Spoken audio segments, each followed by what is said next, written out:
But first, Disney, the House of the Mouse, which has seen its shares soar more than 30% over the past year, out with earnings late today, and they were anything but many. The company earned $1.27 a share. That's 20 cents better than Wall Street expected. Revenue up 9% to more than $13 billion.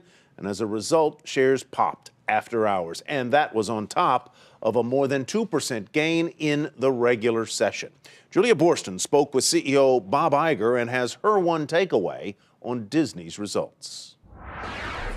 The key takeaway from Disney's earnings is that Bob Iger's strategy of building brands to exploit across all of Disney's platforms is working, with all of the company's divisions showing growth. Great quarter for the company across the board. Clearly, I think it is a great testament to a strategy to focus on franchises and our great brands.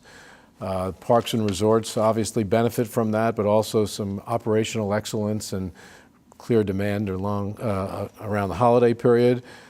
Just about anywhere you look at it, the company had a great quarter, and I think, again, it says a lot about the properties, the assets that this company now has. Iger sounds confident that this kind of across-the-board growth will continue on the strength of the Disney franchises, as well as a number of other factors. He's bullish on consumer confidence. He also says that measles has had no impact on attendance at Disneyland, and in fact, attendance and reservations are up at the parks so far this quarter. As for ESPN, a huge growth driver for Disney, Iger says he's not concerned about cord cutting. For Nightly Business Report, I'm Julia Boorstin in Los Angeles. Bill Smead is a longtime shareholder of Disney, and he joins us now to give us his outlook for the company. He is CEO and Chief Investment Officer of his own firm, Smead Capital Management. Welcome. It's a pleasure to have you here, Bill. Thanks for having me. You've held Disney for some time now, some 7.5 years. Would you still purchase more, or do you think, given the run-up that it's had, that it's pretty fairly valued here? Well, it is. It's fairly valued, but between the comments of Mr. Iger, who has done a fantastic job, and then being reminded of Saving Mr. Banks, the movie a year ago, they're constantly making investments in either creation of or buying new brands that they can manage and leverage better than other people can. So now Star Wars is going to come to the party. Mm-hmm. Marvel has been a fantastic addition.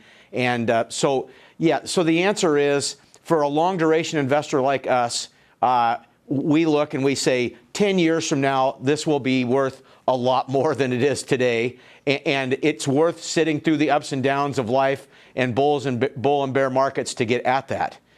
So for an investor that's never owned the shares, we are very comfortable buying it for them through our capital appreciation strategy. And we wouldn't up our position right now because it has been getting a lot of popularity the last 12 months. One issue that I think many media companies like Disney are concerned about is the amount of rights fees that they have to pay for some sports programming.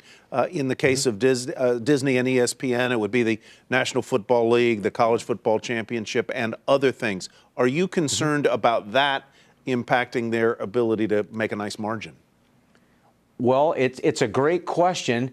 Right now, there's a lot of single males between 20 and 35. And within 5 to 10 years, there won't be, there'll probably be 65% fewer of those same people. And what they'll do is they'll go from being primarily a customer of Disney through ESPN to being married, having 2 children, and being primarily a customer of the Wholesome Family Entertainment. I was going to ask you what was going to happen to those 65% of guys. Woo! That's what happens is you get married and you basically you move through different sectors of the Disney Corporation. We like to say that they're the most successful babysitting organization in the world. Obviously, they babysit children, but they babysit adult males between the ages of 18 and 100 through ESPN and their sports program. Well, what you have to do, if you're that 65%, is marry a woman who loves Disney and loves football, so then you're all right.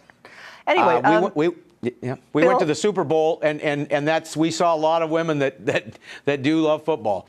And I'm one of them. Bill, how much of your confidence in Disney stems from Bob Iger being with the company? Do you think that the succession plan that has been put in place will allow the company to continue to perform on so many different of their platforms?